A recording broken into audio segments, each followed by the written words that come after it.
Penser et refaire l'Europe à l'échelle locale, c'est la thématique d'un colloque qui s'est tenu il y a quelques jours, mais c'est aussi ce qui anime, j'allais dire quasiment au quotidien, le mouvement européen de Seine-Maritime.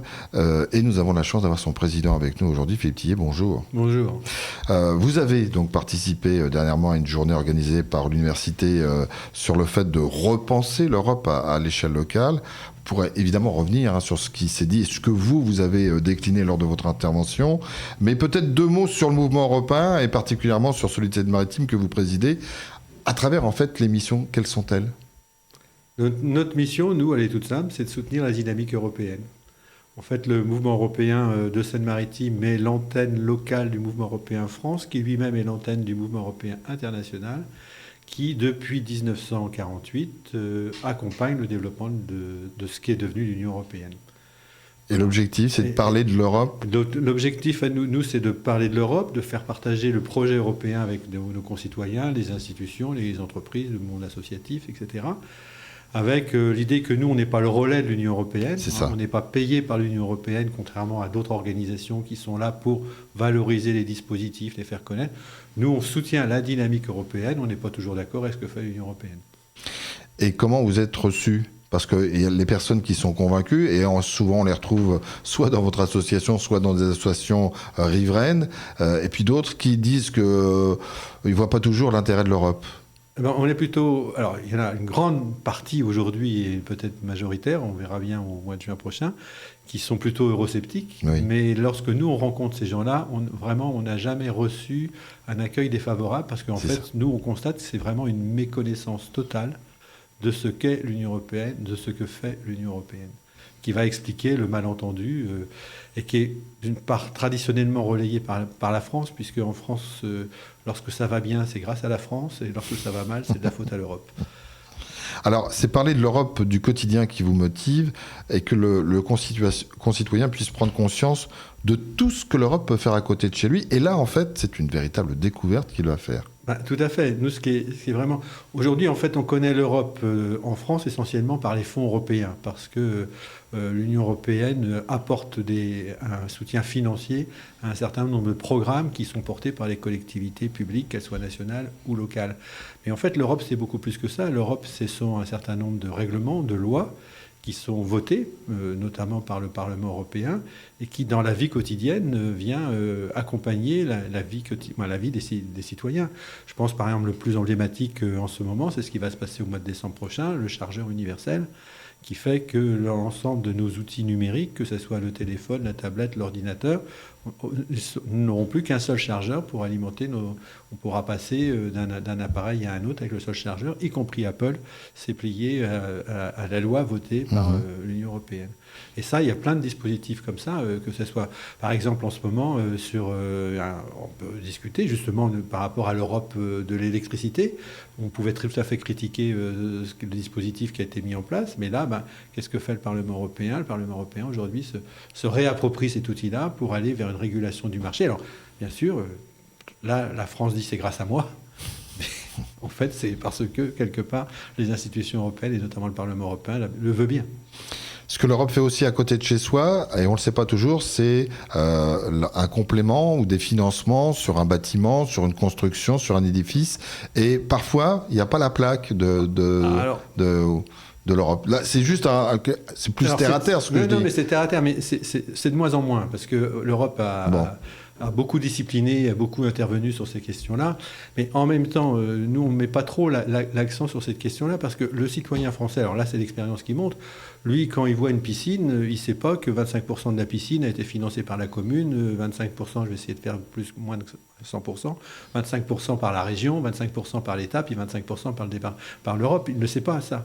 Il ne sait pas plus l'Europe que le national. Lui, ce qu'il voit, c'est la piscine. Ouais. Et puis comme en France, on est un pays traditionnellement centralisé, pour nous, c'est l'État. Et quand on a un problème en France, on va défiler à la préfecture. Même si le problème, c'est une compétence qui relève de la commune ou du département. D'où la mission dont vous vous êtes investi, de sensibiliser, de porter la bonne parole, d'aller à la rencontre du tout à chacun. À partir, je crois, notamment de janvier prochain, vous allez organiser 8 rendez-vous. Pourquoi 8 rendez-vous et qu'est-ce que vous allez décliner? Pourquoi 8 rendez-vous? En fait, c'est parce que on s'est dit qu'il fallait être fortement présent dans le cadre de la campagne, puisque le 9 juin prochain, peut-être beaucoup de gens ne le savent pas encore, il y a l'élection du Parlement européen, qui est une instance, qui est la seule instance démocratique au sein de l'Union européenne, puisque l'Union européenne est gouvernée par 3 entités, qui est d'un côté la Commission, qui sont des fonctionnaires qui sont recrutés pour mettre en œuvre la politique de l'Union européenne, qui est définie d'un côté par les chefs d'État et de gouvernement, au sein de ce qu'on appelle le Conseil des chefs d'État et de gouvernement, et de l'autre côté par le Parlement, qui lui est élu au suffrage universel. Et donc on le réélit le 9 juin prochain, et c'est un enjeu, comme il y a un fort courant eurosceptique en France et en Europe, il n'est pas exclu qu'il y ait une majorité eurosceptique qui sorte, et c'est la première fois que ça pourrait se faire. Et si une majorité eurosceptique sortait, eh bien, globalement, ça bloquerait le fonctionnement des institutions européennes.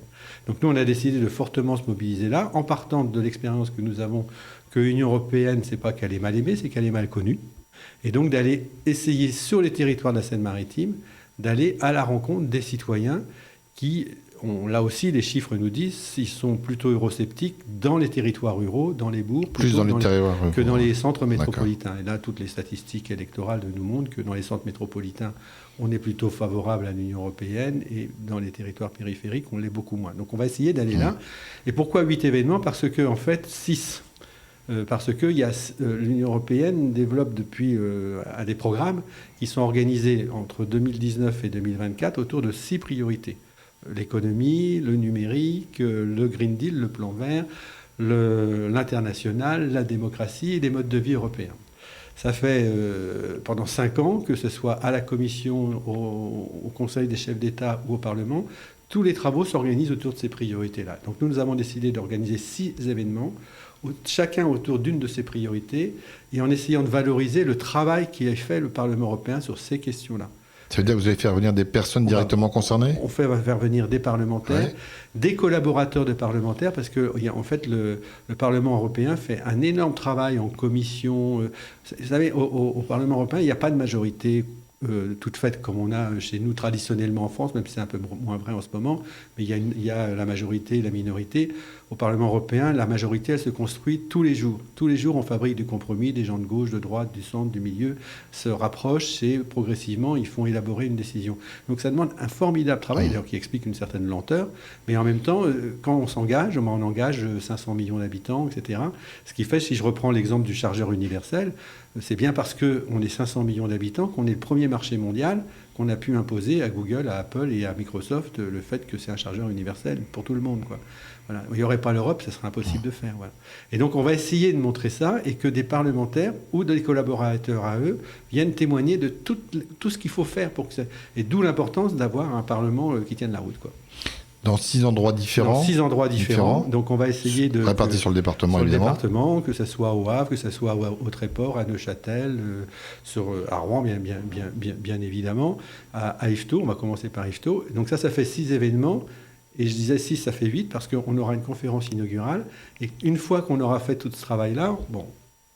Imaginons, il y a 800 000 électeurs, il y a 400 000 abstentionnistes en 2019. Les 400 000 abstentionnistes disent « Ah oui, je vais aller voter, mais pour qui ?» Et donc, on terminera ça par la présentation des principaux candidats. En toute transparence. En toute transparence, voilà, sur quel projet ils ont pour l'Europe, quoi, pour qu'ensuite, que l'électeur puisse choisir, puisque le mouvement européen, de ce point de vue-là, est Alors, on réunit des pro-européens, mais complètement transpartisans.